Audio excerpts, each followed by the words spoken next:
Sa ulo ng mga balita, bagong CHED pinangalanan na. CHEDRO 5 nag-isa sa aktibong paglaban sa plastic pollution. Scholarship application para sa mga cocoa farmers at dependents muling nagbukas. Updated guidelines sa aplikasyon ng mga higher education institutions sa post-grad financial grants ng CHED inilatag. Higit na 20 Unipass grantees nakatanggap ng Academic Excellence Award. Usap, Unipass matagumpay na naisagawa. At Partido State University naglunsad ng mga hakbang para sa marine research at sustainability.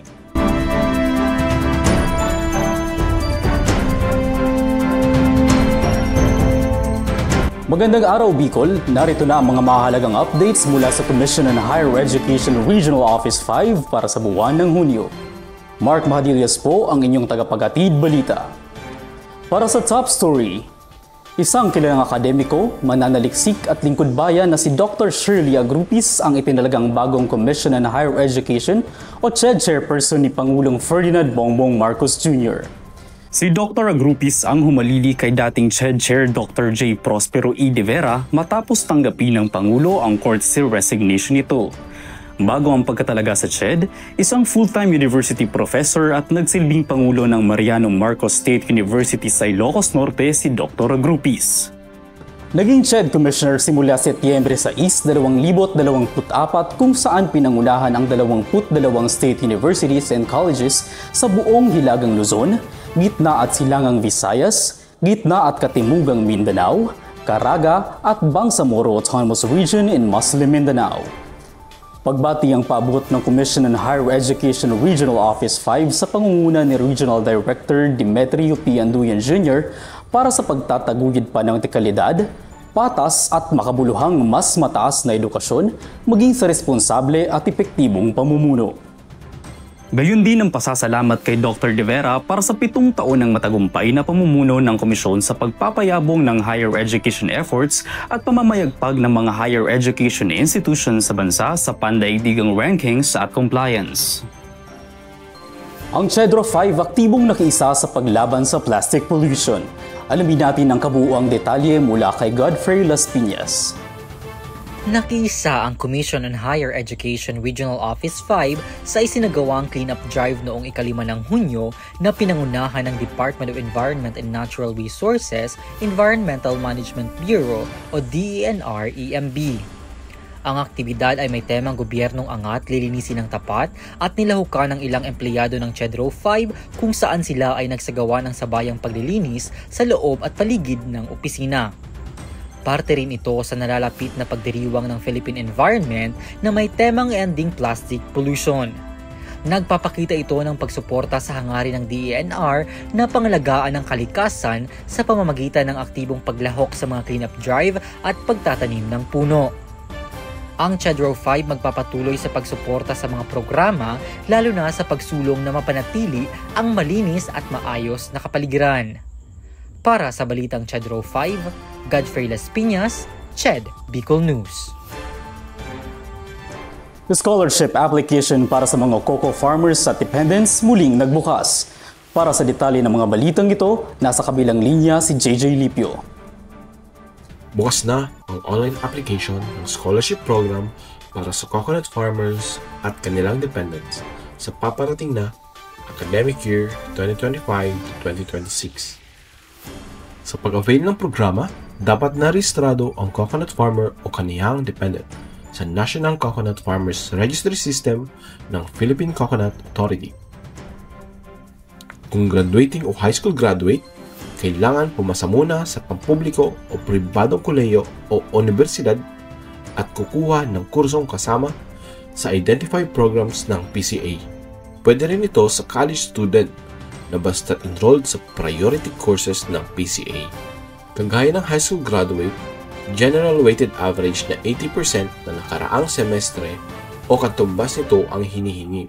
Hindi dapat lumagpas sa 300,000 ang pinagsamang taunang kita ng mga magulang, habang wala ng ibang tinatanggap ng government-funded financial assistance program.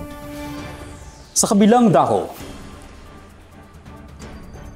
Malinaw na nailatag ng Local Graduate Scholarships Office ng Commission on Higher Education Regional Office 5 ang panibagong guidelines para sa mga kolehiyo at universidad sa Bicol na magiging katuwang sa pagpapatupad ng Scholarships for Staff and Instructors College Advancement Program o SICAP.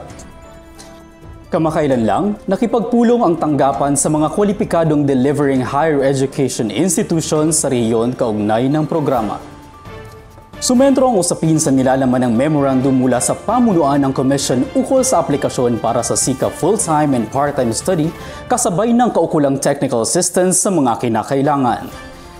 Batay sa updated guidelines, kabilang sa mga institusyon na kwalipikadong mag-apply ang mga pribadong kolehiyo at universidad na autonomous at deregulated, maging state universities and colleges na level 3 o mas mataas pa ng may Certificate of Program Compliance o COPCs mula sa CHED Office of Programs and Standards Development. Samantala, 8 sa 9 na eligible delivering higher education institutions mula sa 6 na lalawigan sa Bicol ang dumalo.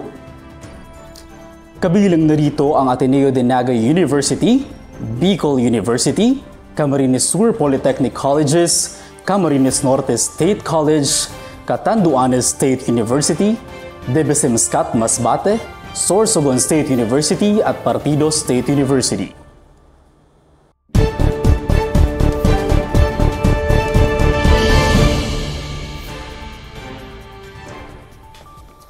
Matagumpay na isinagawa ang USAP Unifast sa mga higher education institution o HEI ng Camarines Sur at Camarines Norte na ginanap sa Central Bicol State University of Agriculture Auditorium.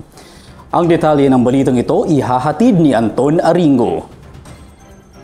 Matagumpay na isinagawa ang USAP Unifast o ugnayan sa mga scholarship coordinator upang iangat ang mga programang Unifast sa Bicol sa mga higher educational institution o HEIs ng Camarines Sur at Camarines Norte noong Hunyo 10 sa Central Bicol State University of Agriculture Auditorium, Pili, Camarines Sur. Ang aktibidad ay naglalayong pahusayin ang pagsunod sa mga pamantayan ng institusyon, isulong ang kahusayan sa pagpapatakbo at palakasin ang pagpapatupad ng mga programa ng Unifast, lalo na ang Tertiary Education Subsidy or TES at Tulong Dunong Program or TDP. Dito po sa Unifast is a very good initiative ng Regional Office. This is best practice because dito sa USAP Unifast, matutulungan natin yung ating mga HEIs, mga schools natin. Hindi lamang sa processes ng ating procedures ng ating disbursement, claiming, applications.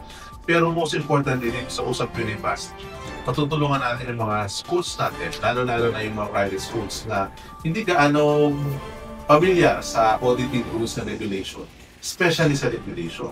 Kasi nakikita natin across the country, isa sa mga nahihirapan talaga sa liquidation is yung mga private schools natin.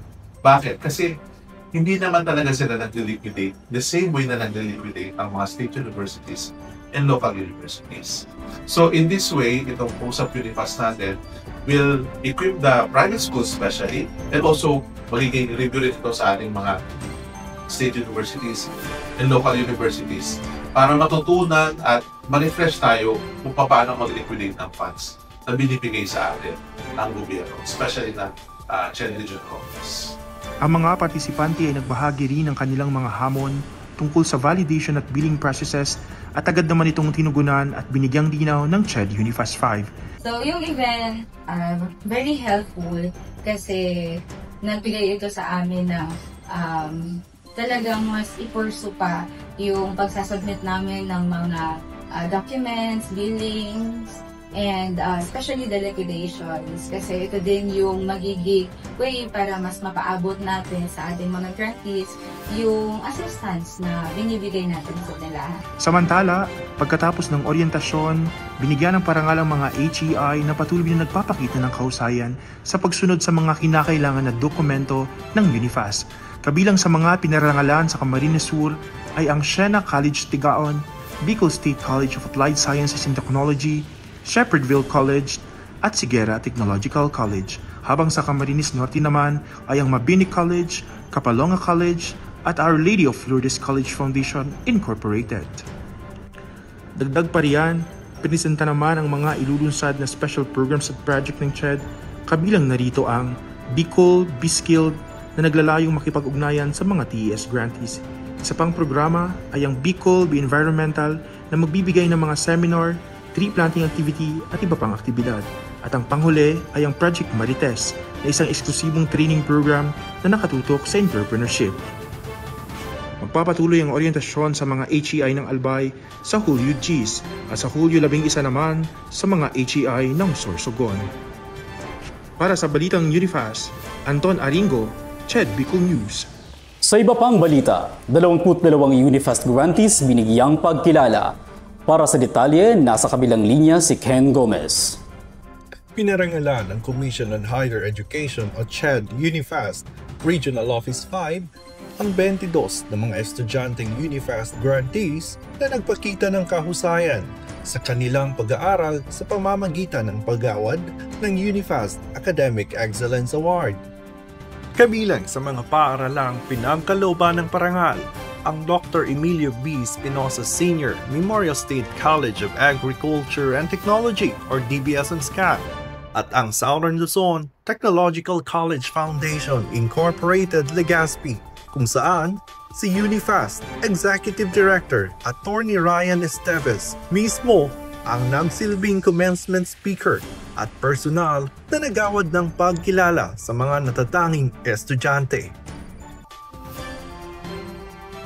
Maliban sa DBSM-SCAT at SLTCF Legazpi, pinarangalan din ang mga Unifast grantees mula sa iba't ibang kolehiyo at universidad ng rehiyon.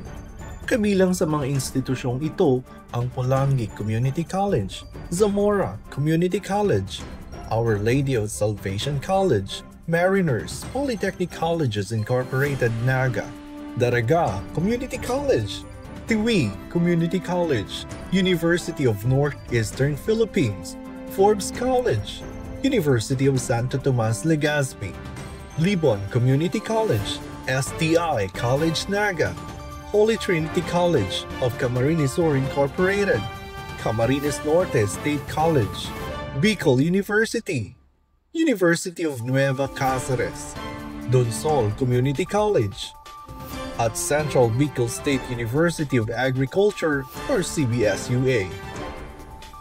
Ang mga estudyanteng kinilala ay nagpakita ng natatanging husay at tagumpay sa larangan ng akademiko, patunay ng kanilang pagsusubikap at ng epektibong implementasyon ng Unifast program sa buong Region 5. Samantala, hangad ng CHED Unifast Region 5 na kayo ay umunlad sa inyong karera sa buhay dahil ang inyong sipag, tiyaga at dedikasyon ay tunay na kahanga-hanga at nagsisilbing inspirasyon sa inyong kapwa mag-aaral. Sa balitang IZN, ang Partido State University naglungsad ng mga hakbang para sa marine research at sustainability. Sa detalye ng balitang ito, si VJ Bibar magbabalita. Patuloy ang isinasagawang mga hakbang ng Partido State University sa layuning mapalakas ang global na koneksyon at dedikasyon sa dekalidad na edukasyon at pananaliksik. Kamakailan, nag-host ang pamantasan ng delegasyon mula sa Kochi University sa Japan, kung saan pinagtuunan ng marine research at sustainability. Nilalayon din itong mabuksan ang mga oportunidad para sa teacher at student scholarship exchange programs. Bukod sa Japan, nakipag-ugnayan rin ang PARSU sa mga delegasyon mula sa Finland, Thailand at Taiwan sa kaparehong aspeto. Ang mga naturang hakbang ay may kaugnayan din sa layunin para sa makabagong, pananaliksik at digital na kolaborasyon. Muling balikan ang news episode na ito at panoorin sa aming YouTube channel sa CHED Bicol News Channel. Follow, like, share, and subscribe sa aming channel. Mula sa CHED Bicol News Bureau, ito si Mark Mahadillas muling bumabati sa inyo ng magandang araw.